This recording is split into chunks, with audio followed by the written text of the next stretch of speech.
Hey guys, what's up? My name is Zach, and today I'll be doing an election prediction between Nancy Pelosi, the minority leader for the Democratic Party in the House of Representatives, versus President Donald Trump in a hypothetical 2020 election scenario. So Nancy Pelosi currently is one of the least approved major politicians in the United States. Her approval nationwide stands at about 25%, I think. Democrats don't like her any more than the general public does. Democrats campaigning for the 2018 elections have made it a campaign promise to vote her out of her position. So if that doesn't tell you how unapproved she is across the nation, I don't know what will. She will do miserably against Donald Trump. She would do miserably against any candidate on the Republican Party, and I don't think that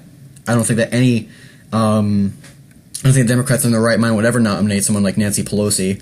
But someone asked this, and I think it would make a good video because it just shows how low the Democrats can go if they nominate someone like Nancy Pelosi, which they won't. She hasn't even put her name out there for the 2020 election, but this is just a hypothetical scenario. So for the sake of argument, we're going to see how she would do against President Donald Trump.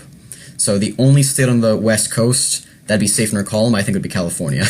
And that's just because it's her home state and it's a Democratic territory in general. Oregon and Washington would not be safe in her column.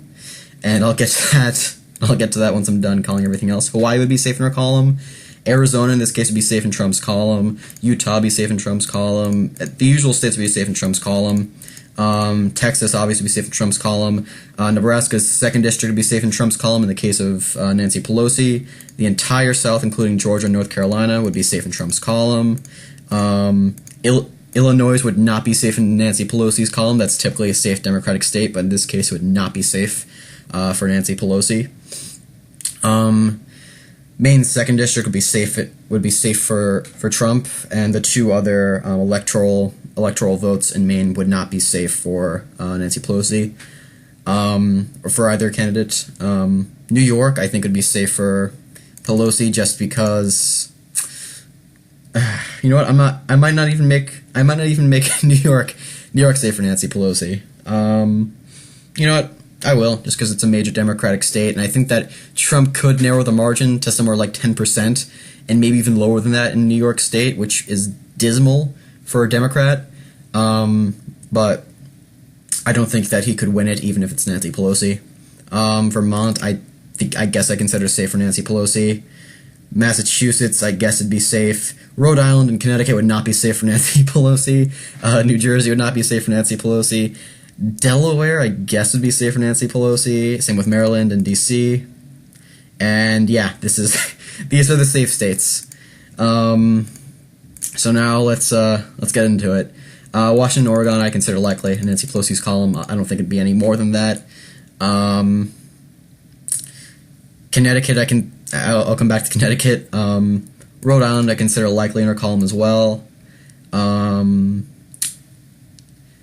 Nevada, and Iowa would be solid in Trump's column, despite the fact that it's a swing state. Ohio, I'm kind of leaning on making it solid as well, but since it's a swing state, I'm not going to make it solid.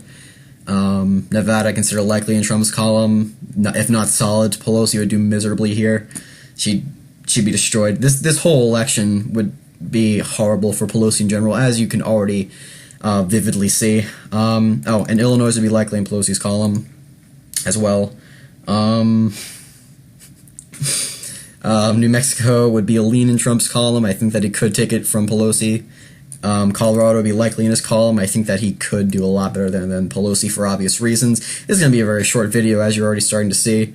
The entire Rust Belt, Minnesota, Michigan would both be a lean in Trump's column, if not more so. Wisconsin would be likely in Trump's column. And I guess I should elaborate a little bit. Pelosi has virtually no appeal to the white working class. Her name has been smeared through the mud. If you ask anyone, Democrat or Republican or Independent, they will most likely not like Nancy Pelosi, just because she is not the face the Democrats want. She's not the face the Republicans want. So as a result, she is disliked almost virtually. So Wisconsin would be likely. The entire Rust Belt, including Pennsylvania, would go to Trump, and this makes him the next president in a race against Nancy Pelosi. Ohio would be likely in this column.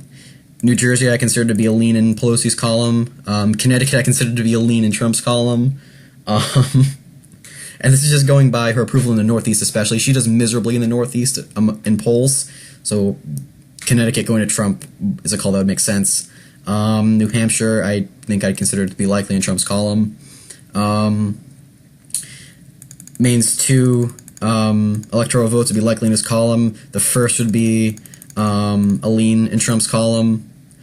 Florida, I think, would be likely in Trump's column. And Virginia, I would consider to be a lean in Pelosi's column. This was a very short video, but someone requested, and I always put requests at the top of my priority list. I don't think that there's much disagreement here. I think that people mostly would agree that Pelosi would be doing miserable in a 2020 election. But if you have any thoughts on this, please leave them down below. I know I didn't elaborate very much on this video. That's just because there's not much to say. Pelosi is virtually disapproved across the United States, and she would not have minority appeal, which I've said before, Democrats need in order to win elections in general. She would have virtually no minority appeal, which explains calls in states like New Mexico and throughout the Rust Belt. She would have very little appeal to the white working class, and once you lose minorities in the white working class, you basically have no shot at winning, as you can see by this electoral map. But if you have any thoughts, just leave them down below. I hope you enjoyed this 5-minute or so video. I'm going to be making another one soon after this. I'm going to be making a Hillary Clinton prediction after this because I did miss yesterday's video, so there'll be a video soon after this one.